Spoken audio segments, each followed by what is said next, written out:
Hello there, Doc Martin here, and welcome to my first live video stream on Ask Doc Martin. I work a lot with people, parents, group home staff, foster parents, specialists, and individuals who have challenging behaviors and exhibit intense emotions. I've been doing this for a long, long time, and I wanted to set up this channel to give people a chance to uh, ask questions, and I can respond and see, what's happening in your lives, things that are bothering you, things that you need help on. And today I'm going to do the very first one, and this is one that I've received already from somebody that a parent wrote me and asked a question, and I thought I would answer that now on this live presentation. The question was, and it wasn't so much a question as a statement of fact, and it was from a single mother, and she said, and I'll read it verbatim, what she said to me in the email, is that sometimes I feel I'm not cut out for this. I'm a single parent, and my son is 8 years old and has a mild mental intellectual disability and autism. He throws temper tantrums all the time. And I've been struggling for 5 years. Everything is a struggle. Every single thing. And I question if I'm cut out for this. Things have been hard, so hard for so long. But the last 6 months, the last year, the COVID, everything, staying at home, it's just 24/7. I'm with my son. I'm trying to deal with his temper tantrum and his behaviors. Distant learning, running my business, all in a tiny Chicago apartment. I'm at my breaking point. I don't feel any joy in parenting him. And I feel absolutely horrible for this. And I'm finding it so hard. Struggling here big time. Well, struggling here big time. You are not the first person who has had a challenging child who feels this way. You are not alone. And what you feel is perfectly normal. It's okay. Beating yourself over how you feel is not healthy, and it's not going to accomplish anything. It's not healthy for you, and it's not healthy for your child. If you're feeling stressed and he's feeling temper tantrums and you're stressed, and then you lose control and you have a short temper, and then you feel really sad and upset about what is going on, your interactions with your child suffer, and you become a lot more negative. Please, please, please, never stop believing in yourself. When you have a child with challenging behaviors and intense emotions, you tend to blame yourself. And sometimes you may feel that other people judge you. You're out in the grocery store, the kid's throwing a temper tantrum, and so everybody's thinking, why can't this mom control this kid? What's wrong with her? She must be a lousy parent. You can't stop the meltdowns. And it's not your fault. You're doing the best you can, and you're stronger than you think. You will survive and get through this. There are many single parents out there, and also many families out there with the same situation. First piece of advice I can offer you. First piece, take care of yourself. If you can't take care of yourself, you can't take care of others. There's a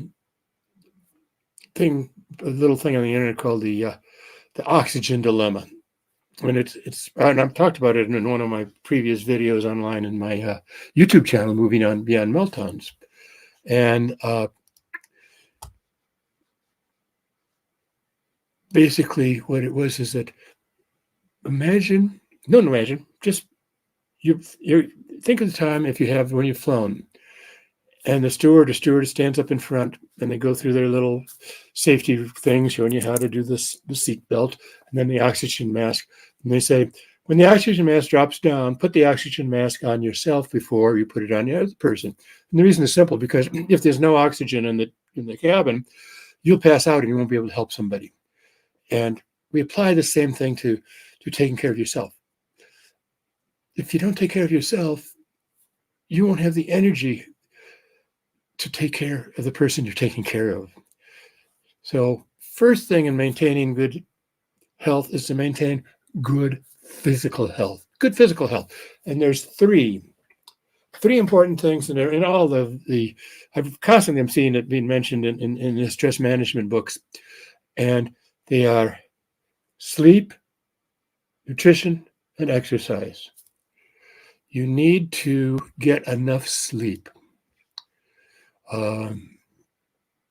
You need 7 to 9 hours of sleep each night. And in a future YouTube show, I'm going to spend a lot of time talking about it. So, you might want to check me out over there and subscribe and ring the little bell, and you'll be alerted when I do cover that topic. The second is to eat healthy.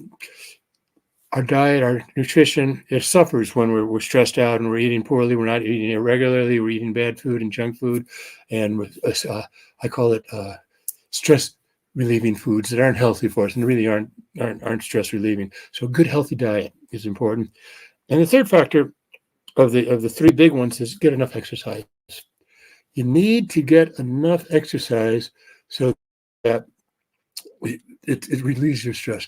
The stress chemicals build up in your body throughout the day, and exercise is just one perfect, beautiful way of letting go of all the stress that you're feeling. Okay, so that's physical health. You also need to maintain good mental health. First component of good mental health is getting support. It's too hard to do this on your own. So if you can get some emotional support, get a small team around you to help you. Talk to people you trust. Oh, well, I'm a single mom in an apartment all by myself. I don't have any friends. There's nobody, or the friends I did have, they're out of contact now. We don't even see you. They don't talk to me anymore. Well, the internet is a wonderful equalizer for this. Absolutely wonderful.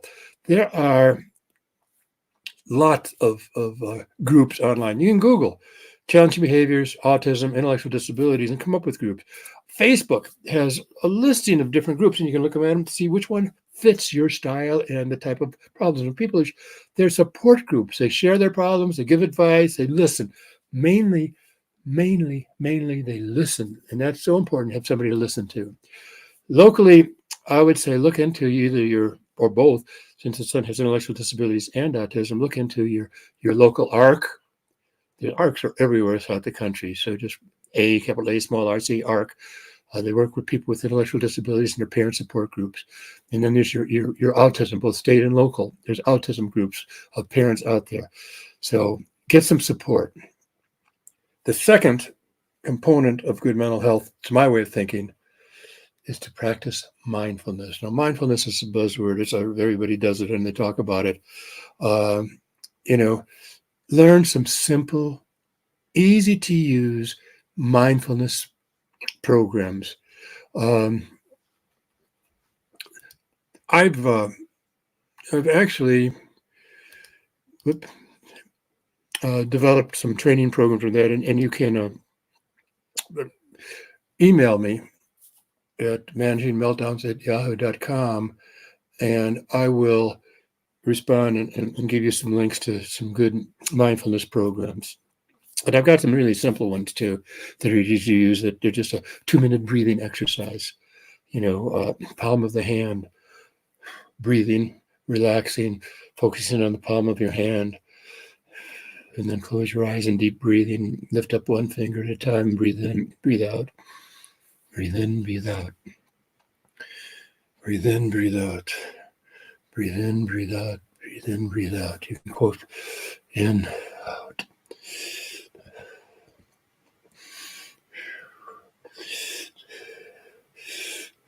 Focus on the palm of your hand. Breathe and relax. It reduces stress. It's wonderful. So that's my second point is practice mindfulness. And my third point is practice self-compassion.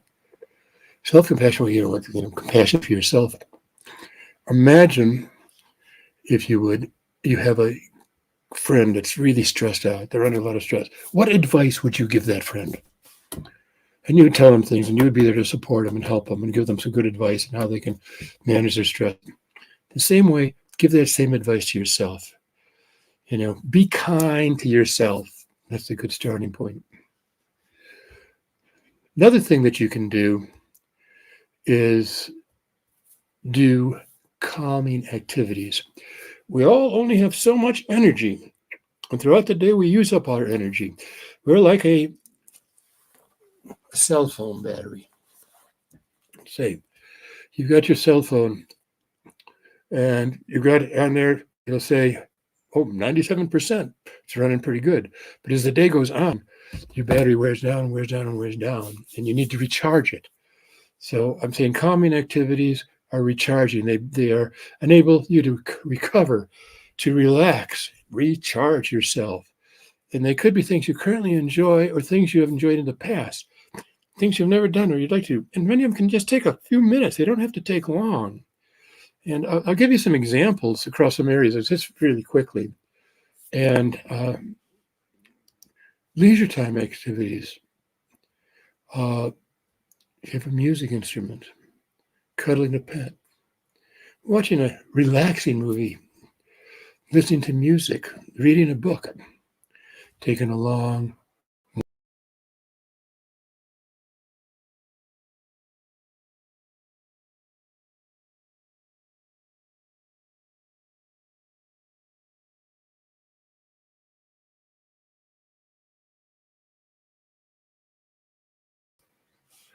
Okay, so for some reason I got cut off. I must have hit a button or something. Okay, taking a long hot bath or shower. I've talked about getting a support group around you. That's your relationships. Taking care of your health. Again, I talked about your health. Maybe going for a long walk, cooking one of your favorite dishes, doing yoga, Tai Chi. I've been just learning Tai Chi now lately. And it's very relaxing, very calming, and actually helps with balance. Fourth thing that you can do, and this will be the last thing I'm going to talk about today, and that's you need to develop a program for dealing with the meltdowns or the tantrums. And that's beyond the scope of what I'm going to cover. You need to first determine whether it is a meltdown or tantrum, and then you need to implement some prevention strategies. And that's going to be the topic of a future live Ask Dr. Martin. But for now, what I would like is if anybody has any questions, they can email me at managingmeltdowns@yahoo.com. Or if you have some problems you want me to talk about, I'm thinking about maybe managing meltdowns or how to prevent meltdowns, sleep problems, eating problems. What are things that are the most stressful for you in your life, and dealing with a person with autism or intellectual disabilities or another developmental disorder who's also exhibiting very challenging behaviors and very intense emotions. So send your questions my way. I'll be more than happy to come back online and talk to you about this and just throw out some ideas. Remember, this is just, I don't have a whole history. Even with this person I discussed right now, I don't have her history completely. I'm not in her home. I'm not doing observations. We're not working intensely to see the dynamics of what's going on. So they're just general ideas that you can use. And then for many of the more severe cases, you need to really get some specific help from a professional who is very good at working with this population, but also has a very warm heart. Too many people that you may come across are pretty rigid in their approach, and they do mass trials of repetition, things that are punishing.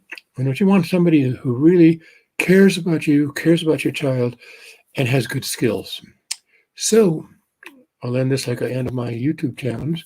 Until next time, till we meet again, just keep on trucking.